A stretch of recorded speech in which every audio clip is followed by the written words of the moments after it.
Ryan Foster's been back in the game, but the trainer's been asked to ice him down at halftime. Apparently, it's still giving him a little bit of trouble. Listening to the offensive coaches, they're telling their players that Norristown's tired. Look for Upper Merion to go to a little bit more of a hurried-up offense in the second half to keep putting that pressure on Norristown. Also, Norristown's not adjusting to any Upper Merion motion. Coaches probably might have Jeff audibilize a little bit more in the second half. Stay tuned for more halftime activities. Vikings with their brand new uniforms.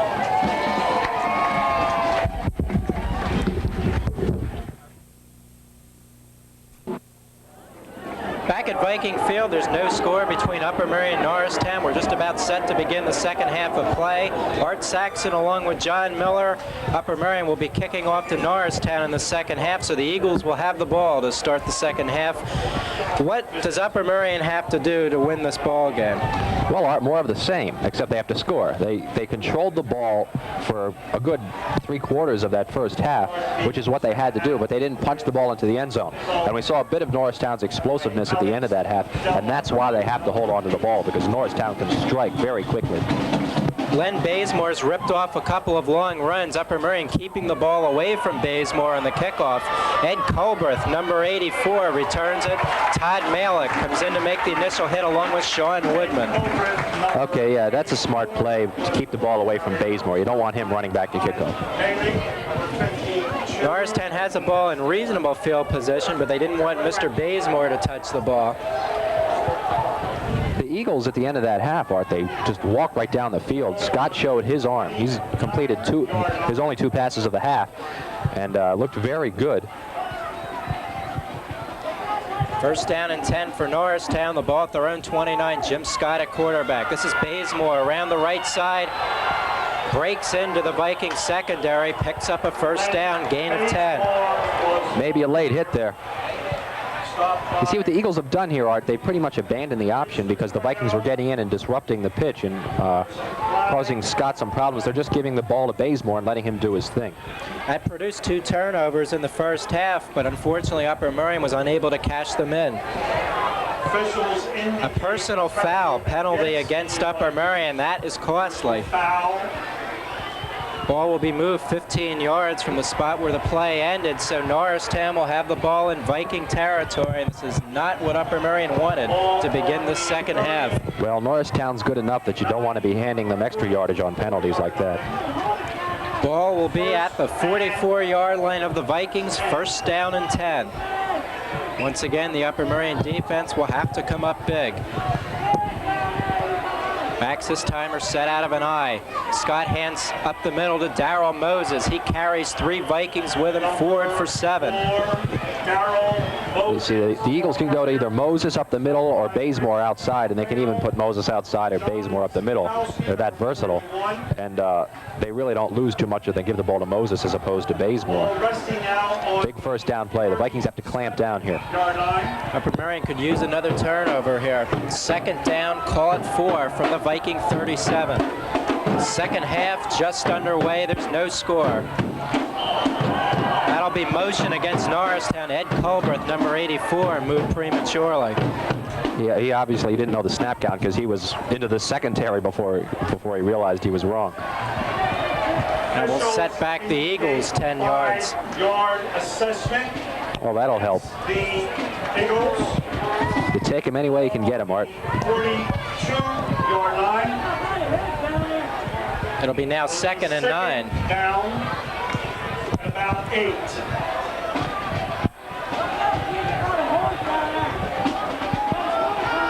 Chapman this time is split wide to the near side of the field, number 3. Jim Scott to the air, looking for Chapman, ball batted up. John Solkowski. Nice play, good penetration that time by the Viking defense. They got in Scott's face. That's his first incomplete pass of the day. He's 2 for 3 now. Knocked down by the front 4. Steve Cucci in on the play. Now a big third down and 9 play upcoming for Norristown. Keep your eye on Lenny Bazemore.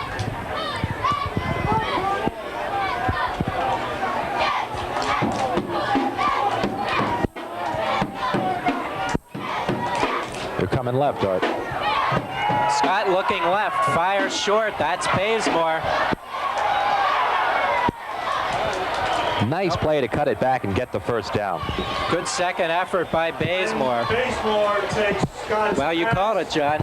It looked like he could have just gone out of bounds and still picked up first down yardage, but it would have been close.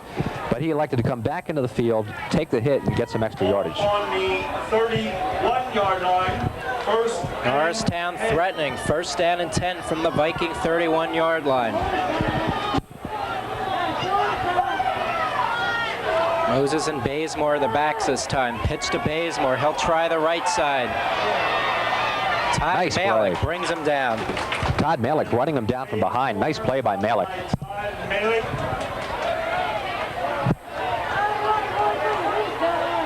Ball at about the 26-yard line. Still he picks up 4, Art. It'll be second down, about 6.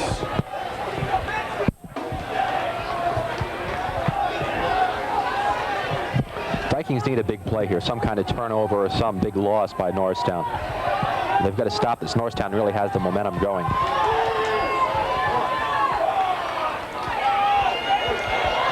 Sean Chapman has his way clear down the left sidelines, is pushed out of bounds at the 3-yard line. Nice play. Chapman has a man that has to be watched also. It's not just Bazemore, Moses, and Scott. It's Chapman, too. And Priest Ramsey and anyone else they want to put on the field, it seems. Chapman's very quick and looked like he was going to get around the corner that time. And I thought he was going to get in. But a good play by DeFeo to knock him out. Goal line stand time now for Upper Merion. First down and goal from the 4-yard line. Officials will take a timeout. Chapman apparently has a problem with his helmet after taking that hit from DeFeo. First score in this game is always big. Upper Merion has done a great job so far, but they may find themselves on the short end of the score. They let Norristown get in here with 9 minutes left to go in the third quarter. I think that drive at the end of the first half, though they didn't score, gave Norristown some confidence. They realized that they could move the ball on the Vikings, and they've really just stormed down the field here. Scott hands off to Bazemore. He's in, I think. Norristown seems to think so too, but the referees do not. Appears to be just short of the goal line. Ball marked inside the 1-yard line. Tony Raleigh made the stop. So yeah, they bring in an extra tight end for this one now, and as Ramsey goes out. Second down and goal. Eagles need about a foot to get into the end zone. Second down. He's in. Scott submarines his way into the end zone for a Norristown touchdown, the first score of the game. Big surge that time by the Norristown offensive line, and they strike first.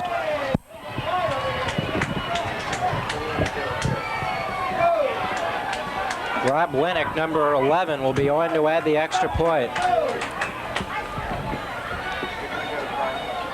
Number 11, Rob Winnick will attempt the extra point held by Scott. Watch the fake, Rich! Kick is up and good. Norristown leads 7-0 with 8:23 remaining in the third period. Well, Norristown's offense just jumps down their throats, Art. 23 remaining in the third quarter. Let's go down to Brian Reagan. When the teams came out from halftime, Coach Shine spoke to Alex Dela Cruz about being ready to come in for a field goal. He chose not to do it in the first half. He wants to make sure that Alex is ready in case he needs him in the second. Back up to you guys in the booth. All right, Brian, it may come down to that.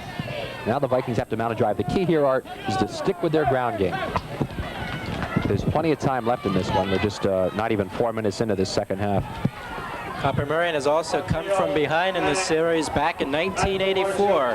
They were down 21-12 with just over 2 minutes left and pulled out a 21-21 tie. One of the wild finishes of Upper Merion Norristown history.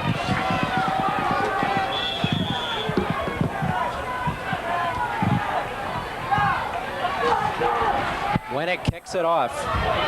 Bud Leo takes at the 12.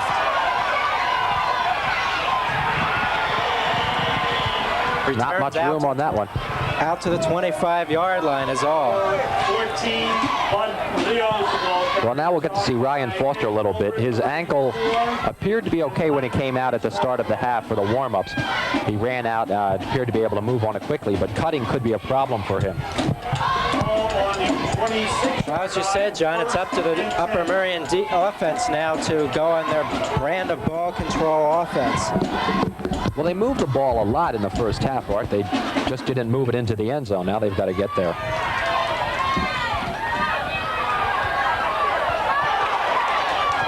Matt DiMarzio on the receiving end of the pass picks up 8 yards. I really like that on the first down. That shows that they're going to mix things up a little bit. Still, I would expect him to stay on the ground for the most part, but that opens things up a little bit for the running game. Good first down pickup for Upper Merion. Second down, they'll need 2.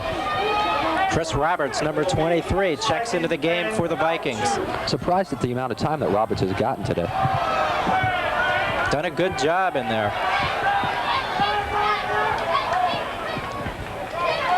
Penalty flag, Ryan Foster caught behind the line of scrimmage. This play will come back. Legal motion against the Vikings. Oh, Willie Fisher really met Foster, too. He was going nowhere. 5'9", 220-pound Willie Fisher. What a load he is. Norristown has several loads on both sides of the ball. Big defensive line.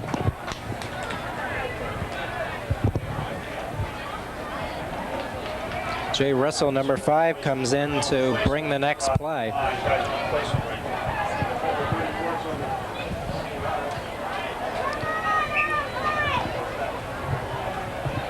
Now this should be a second down, but the marker says 2. Now they flip it. Okay. It said 3, and they was wondering, hey, we lose 5 yards and a play? Instead of 2nd and short, it's now 2nd and 7 after the penalty. Hearn up the middle. Spins his way forward for a gain of 3. Ryan Heading hit him hard that time. Norristown Eagles really popping the Viking running backs here. And your friend Big Ed Kerner in there also. Big Ed. Haven't heard from Stefan McCall much lately. No, well, Tony Raleigh evidently doing a good job against him. And but McCall's quick, and he's a man to watch in that backfield. Third down, the Vikings need 5 to keep the football.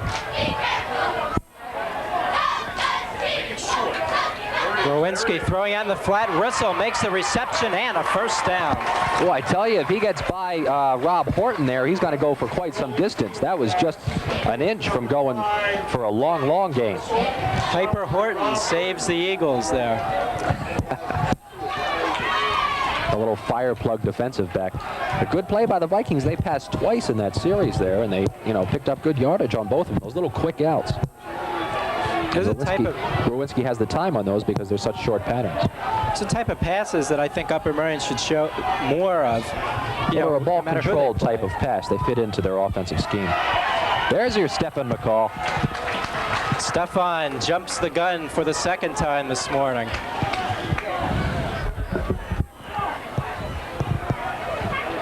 So make the first down play a little bit easier. Now it'll be first down and 5. Well, the Vikings starting to get their offense rolling here. They picked up a first down. They've picked up about 17, 18 yards on this drive so far. Hopefully they'll be able to keep it moving. They've run off a good amount of time. 5 minutes and 50 seconds left to go in the first part of the third quarter.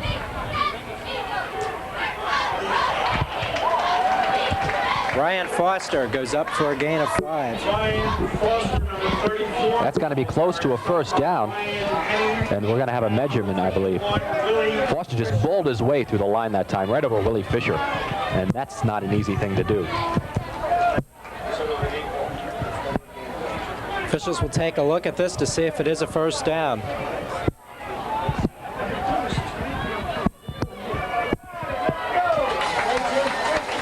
There you go, Art. First down, Vikes. Vikings keep the drive going. We'll announce the winning ticket of $172, a 50-50 program today by the Football Boosters Club. And we'll announce that shortly.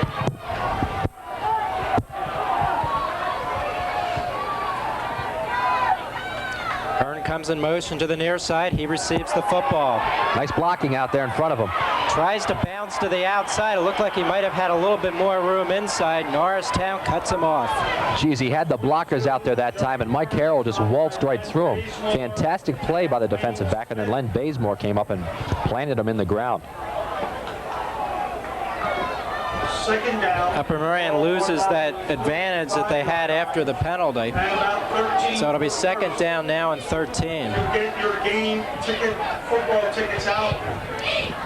For the Boosters Club ticket, it's worth $172. The Vikings run that play a lot to Hearn when he comes in motion. I think what they've got to do to throw people off a little bit is run them in motion and then fake the ball to him and go with something the other way. Rowinski in some trouble. Ed Kerner has him wrapped up. He throws it out of bounds to save the sack. Nice play by Rowinski. And Kerner just mowed down Jody Foster. He's a lot bigger than, or Foster, Jody Horrocks. He's got about 60 pounds on Horrocks. And it showed on that one. He just went right through him.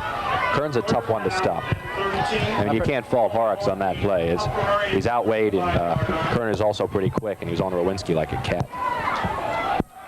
Vikings need a big play. It's third down and 13, or they'll have to surrender the football. Well, a draw play here would be effective, I would guess. So the Eagles are kind of coming hard after Rowinski. Another one of those slants over the middle, and he was lucky that wasn't intercepted. Geez, he had Rissell for just a moment, and a strong pass. Good protection that time by the line, and a good play by the linebacker, Dwayne Smith, to break it up. Stefan was in there again for Norristown. Stefan McCall. For $172. 9-5-3. Rich DeFeo wanted to kick it away. Bazemore is back, along with number 8, Low Dave kick. Armando. Bazemore's got it. He fields it, steps over Tony Raleigh, and then is met by the Upper Merion Vikings. That wasn't a real good kick by DeFeo. He was trying to keep it low so Bazemore couldn't get to it, but it took a hop. But excellent coverage still, despite the lack of hang time. And Bud Leo, number 14, on our stop. Again, that winning ticket number while there's turnout in the field. For $172. Defensive head coach John Stone just gathered all his first string unit players on the sidelines, told them they've got to start fighting off blocks, so Norristown's going to keep moving the ball. Back to you guys up in the booth. Okay, this is a big series, Brian, as you say. Viking defense has to stop the Norristown offense, and the last 2 times Norristown has had the ball, Art, they really just marched down the field. Upper Merion's gotten 2 turnovers from them so far. They could use one here. 3:55 left to go in the third quarter. Norristown leads Upper Merion 7-0. Darrell Moses is nice hit hit, hard ball. by Sokowski. Ball loose. Upper Merion says they have it, but the officials think otherwise. Well, that hurts, Art. That hurts a whole lot. He was really hit hard. And the Viking defense is causing those fumbles. I don't know. I guess Norristown came up with it. It's appeared the Vikings had it, but the officials ruled that Norristown had it. John Sokowski really put a lick on the ball carrier.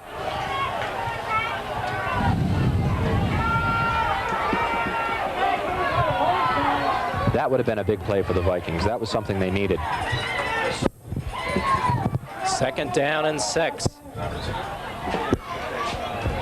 Fumble. That was Mike Carroll who coughed it up, but he picks it up. Fumbles on successive plays for Norristown. Well, Norristown's having trouble holding on to the ball today. I really don't know why that is. But that's their 4th fumble. They've lost 2 of them, and 2 on consecutive plays right there. It's got to have the Vikings salivating over that loose ball. They may be salivating over this third down and 7 situation. They can get the ball back in good field position if they can force a kick. Third and about 7. See whether Scott goes to the air or hands it off to Bazemore. Scott on the keeper. He goes to the ground, Art. Right into it, that is. Yep. Could have been back for a few more yards, slipped away from a couple of guys, but he's still short of the first down. Steve Cucci brings him down. Well, that time they're going to run the option. They abandoned it on their two big drives, really. They were just giving the ball to Bazemore, making sure of the handoff and letting Bazemore run. That time they were going to do it again. Scott slipped.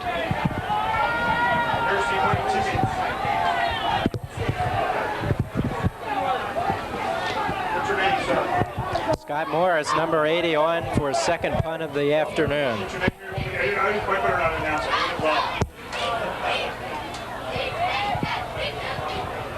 See whether Leo fields us. He does in front Nice of Ed cut. Culberth. Good job by Buddy Leo. Upper Merion will have the ball at midfield to start this next possession. 1:34 left in the third quarter. Good block by Scott Steiner that time. And let's go down to Brian. We had a winner already reported to the press box, and he's already got his money. Congratulations. Upper Merion has the ball, first down and 10 at midfield. They're going to try to even things up with 1:23 left to go in the third period. Jerry Hearn comes in motion to the near side of the screen. Brian Foster takes it for a couple of yards, but a penalty flag against Upper Merion. Must have been motion there. It's the third time they've been guilty of that today.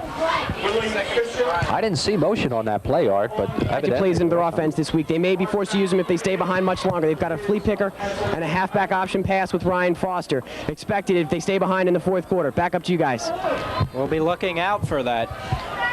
Penalty against Upper Merion sets them back 5. It'll be 1st and 15. I didn't see the motion on that play, Art, but I guess they moved. On the 45-yard line. That's not the way to start out a drive. They've got to get a score on the board here before too long. Rowinski going over the middle, spur on the receiving end of it, near a first down. Good throw and a nice pattern. He was wide open. Good throw by Rowinski right over the middle. Made the reception. The Vikings have had a lot of success with their passing today, and we saw some of that last week when Mike Capaldo played. They went up top several times and got some big gainers out of it, and it really helped them in moving the ball along. Teams may be catching on to the Ryan Foster offense, and now they're going up top, and they're having some success with it. Ball at the 42-yard line, 2nd down and 2. Ryan Foster gets a first down and more inside the 40-yard line. Stopped by number 22. Again, they're mixing things up, Art. The pass and the run. Mike Carroll made the stop on Foster, or he might have gone further. Upper Merion has the ball on the Eagles' 34-yard line. This is the third time they've been well into Norristown territory. They have to come away with something. They have to finish off this drive now. Well, they'll do it in the beginning of the fourth quarter as we have finished the third quarter of play. Norristown leading Upper Merion by a score of 7-0. There's a look at those new band uniforms that the Upper Merion marching band is sporting. They always do a great job. They had a fine halftime performance, which I'm sure you all enjoyed. Coach Shine down there talking to Jay Rissell, sending the play in. Upper Merion still in this ball game, only trailing at 7-0, and they're threatening as we begin the fourth quarter of play. They have the ball at the 34-yard line of Norristown. Well, the offense has done a really good job today, Art. I didn't really expect this much from them going up against a team as big and as strong as Norristown. The offense has really done the job. They've held on to the ball, and that's what they were supposed to do. Rowinski going up top again, caught by Bill Shaw, the tight end, for a first down. Nice grab by Shaw, because the pass was behind him and he got belted right afterwards, and somehow he clamped it against his belt and was able to hold on, and the Vikings are threatening. Glenn Bazemore, number 1, made the stop for Norristown. Upper Merion on the warpath now. First down and 10 from the Eagle 20. Yeah, Dwayne Smith was right in front of that pass. He may have even have gotten a piece of it, and he distracted Shaw. That was an excellent, excellent catch by the tight end.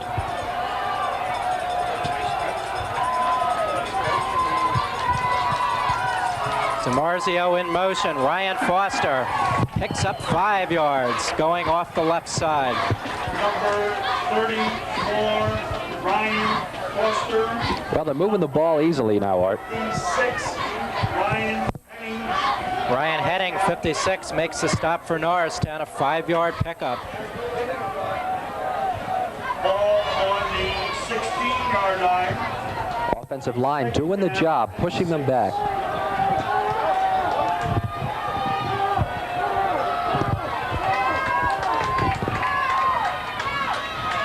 Foster picks up a couple more. Stefan McCall, number 45, wraps them up. Ryan Foster stopped by 45, Stefan McCall. Well, this is a big play coming up here, Art. Third down, 3 or 4 to go. Another one of those quick slant passes over the middle, John. Well, I think this is 2-down territory. I think we'll see Ryan Foster a couple of times here. He's been a But reliable the way Shine's been crossing him up here, I wouldn't be surprised if he did go to the pass too much. It'll be DiMarzio. He'll be close, within a yard of the first down. I think he got there, Art. Scott Wallace, 88. First and goal it is. A golden opportunity for the Upper Merion Vikings. First down and goal from the 9. 10:05 left to go. They trail 7-0.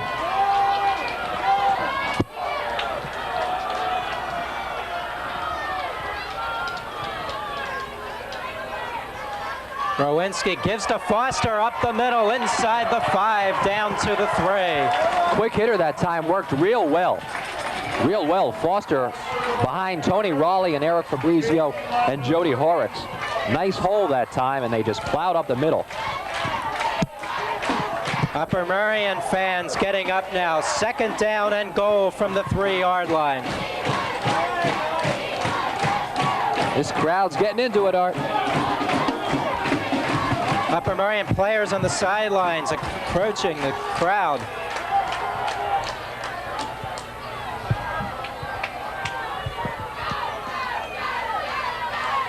Foster, this time nothing.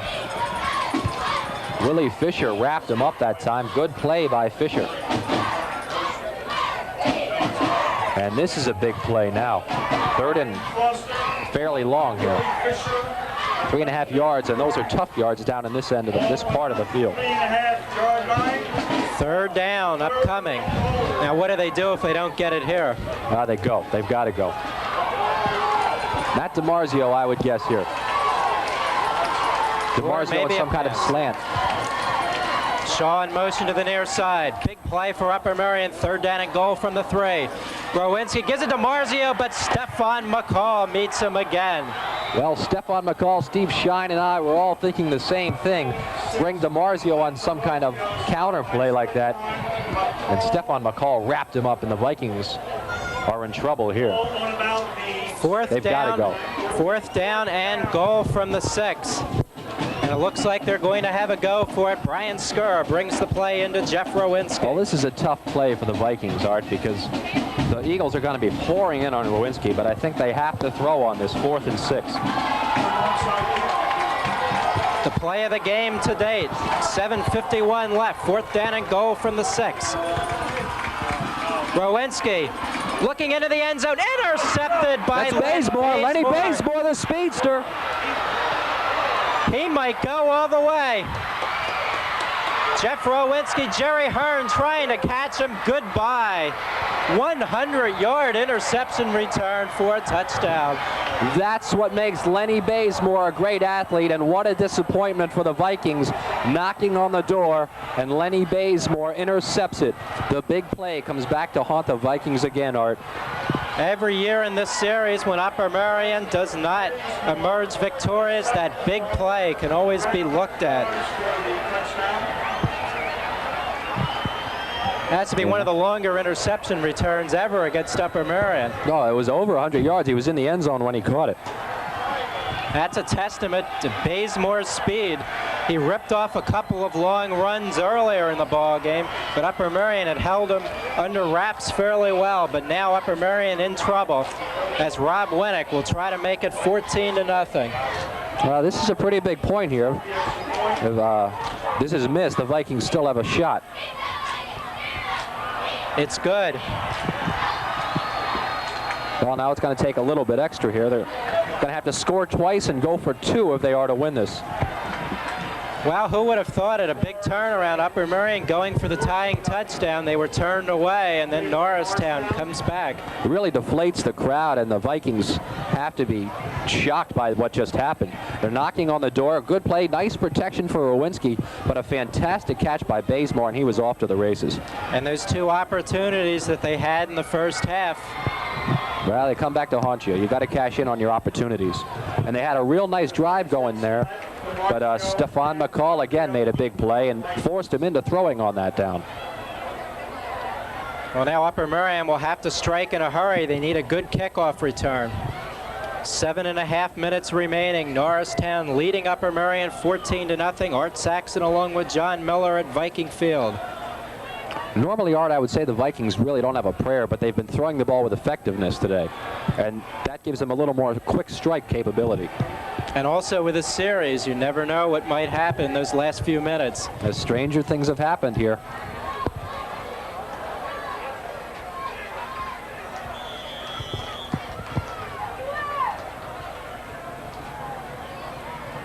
Winnick boots it away. Bud Leo takes it.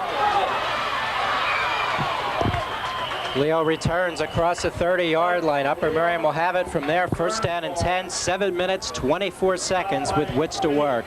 Nice return by Leo. Gives him good field position. He caught that ball on the run, and therefore his momentum was going. And it gives him that extra burst, and he was able to bring it back at good ways. Here comes Jeff Rowinski to try to spark the Viking offense. They need a drive, and immediately. Ball at their own 37-yard line. Well, they've got to mix up some runs in here still. They can't just go exclusively to the pass.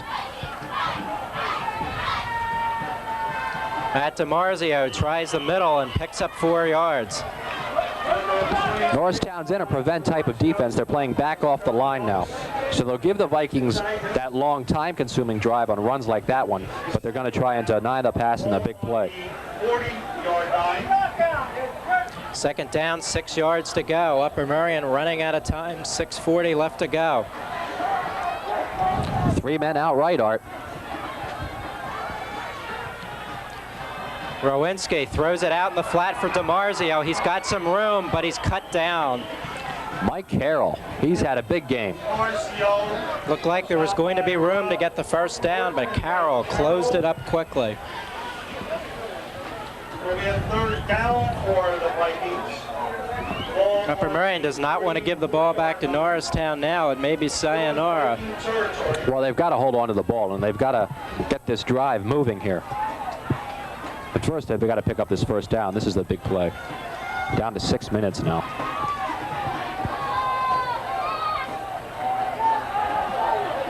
Third down, 4 yards to go. Hearn in motion to the far side. Rowinski hands off. DiMarzio has the first down into Norristown territory. They needed that one, John. They need a couple more of them, too. Nice draw play to DiMarzio. Ball at 41-yard line. First down. Matt DiMarzio's had a real big day for the Vikings. 1-yard line in Eagle. Couple of big runs on those draws. This one isn't over yet. 5.5 minutes remaining. Norristown leads Upper Merion 14-0, but the Vikings are on the move.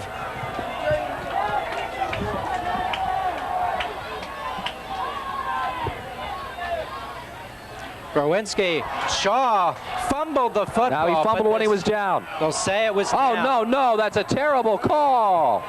That's awful. He was down. The ground caused that fumble. I wish we had the benefit of instant replay, John. It looked like he was down also.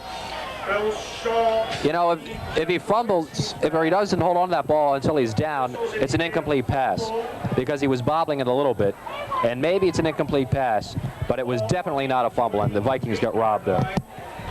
And that's not just the homerism coming out either, right? That was a bad call. Now Upper Merion will have to set about stripping the ball away with only 5:08 left to go in the game. Expect safe handoffs from the Eagles. Well, that's very safe. Jim Scott right up the middle. He's not a bad runner himself. Jim Scott, ball carrier. Scott. Clock is ticking away, under 5 minutes remaining. Ball on about the 30. Norristown gave Upper Merion a chance to pull it out last year. They fumbled the football while trying to run out the clock with a minute to go, but Upper Merion couldn't capitalize. See whether history repeats itself. It will have to in order for the Vikings to get back in this. Lenny Bazemore weaves his way through a bunch of Upper Merion defenders and has a big first down. What a run. He is just amazing to watch, Art. He's darting and dipping and just weaving his way through there, and he's got the speed and he's got the strength. He's going to be a great college back, too. It was Danny Boyd 2 years ago that killed us. This year, it's Lenny Bazemore.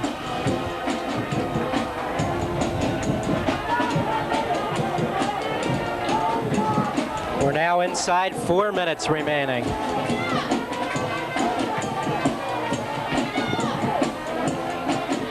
Scott hands off. This time the Vikings are there. Darrell Moses is stopped. Bill Raleigh, Tony Raleigh, number 59, makes a tackle. Well, they've got to do that the next 2 plays, too, and get the ball back, and they've got to make some big plays. The hope is running out here. The Eagles will take their time in the huddle.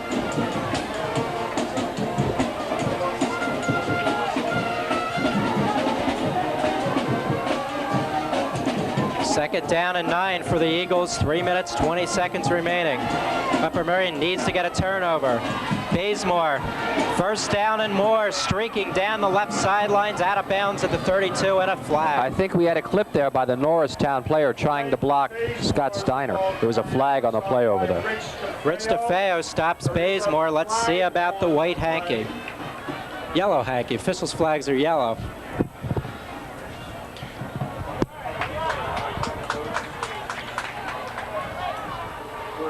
This will go against Norristown.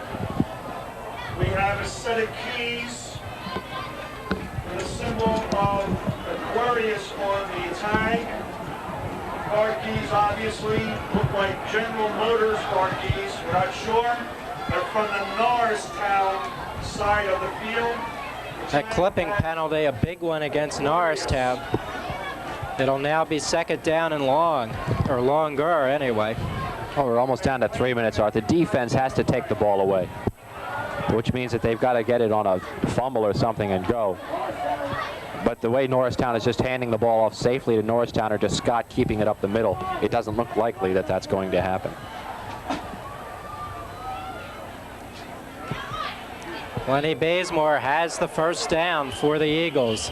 Well, he lost his mouthpiece that time, but he didn't lose a football. Something flew off of him when he got hit initially. But still, he spins for 6 yards. What a back. What a back. Stop for the Vikings. First down. 2.5 minutes remaining. It's 14-0 Norristown. Upper Merion in danger of being blanked on Viking field for the second time in a row against the Norristown Eagles. They lost 22-0 2 years ago. Upper Merion has had their chances, though, John. They were inside the 30 on 2 occasions in the first half when the game was still scoreless, but couldn't come through.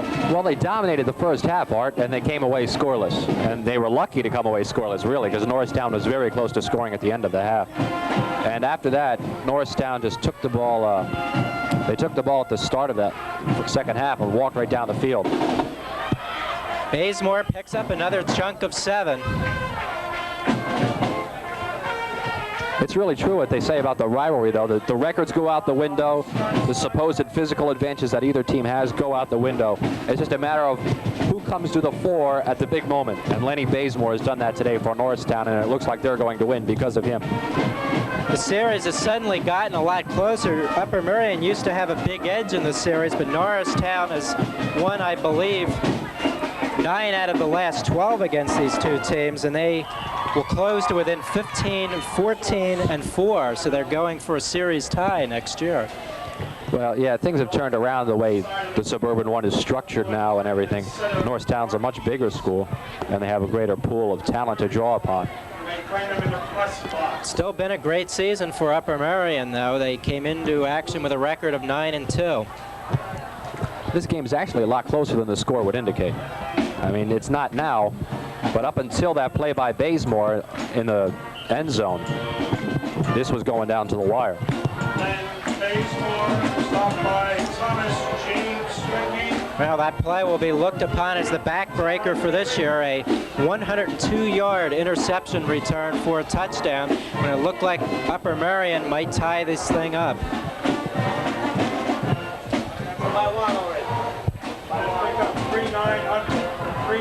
It's 3rd down and 1.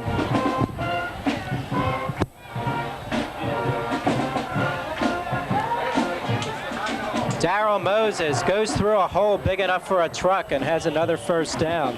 Shoestring tackle by DeFeo stopped it from being 21. By Rich DeFeo. Norristown has 4 more sets of downs, and Upper Merion will not be able to do anything about it now as we're under a minute to go.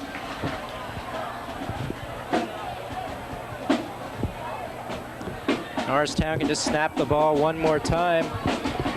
This thing will be history.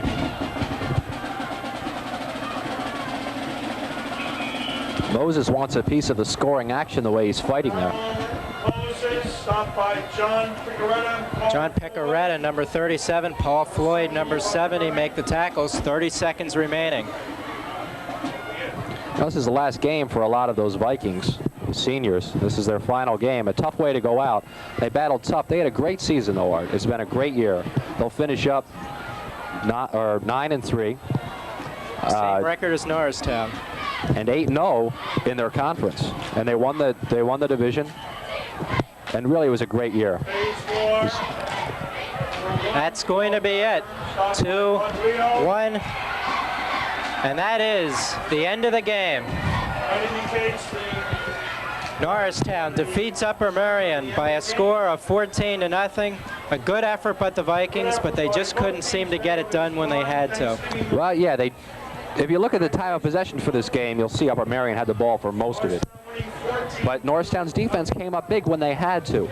The big play by Bazemore, that was a difference. Because if he doesn't make that play, it's a touchdown. And the Vikings either go for 2 or they knot it up at 7.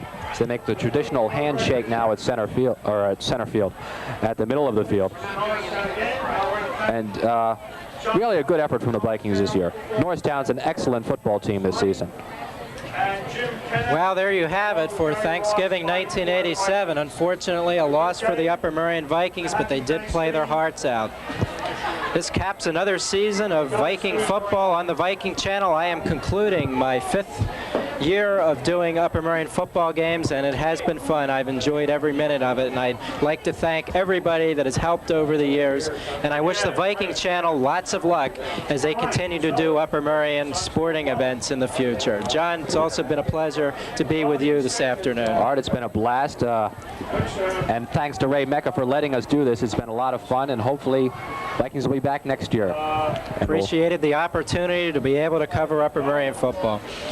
It was a good time and a good season by the Vikings. They have nothing to be ashamed of. They played a really good game today. We have to do an offensive and defensive player of the game, Art. I think Jeff Rowinski had a good game throwing. And also, you've got to give notice to the offensive line, which gave him a lot of time. They really played a good game. How about the defensive player of the game? That one. Well, the defense played well as a whole. John Solkowski made a couple of big hits.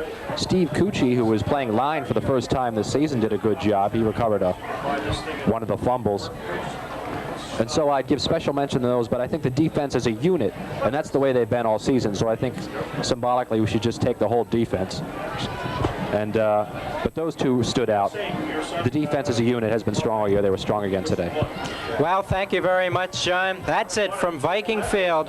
The final score, Norristown 14, Upper Merion nothing. For the last time, so long, everybody.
watching another in the Upper Merion Area School District's series of television specials on Panorama, featuring major school events of particular interest to the community. Thank you for tuning in, and please watch for the next special on Panorama.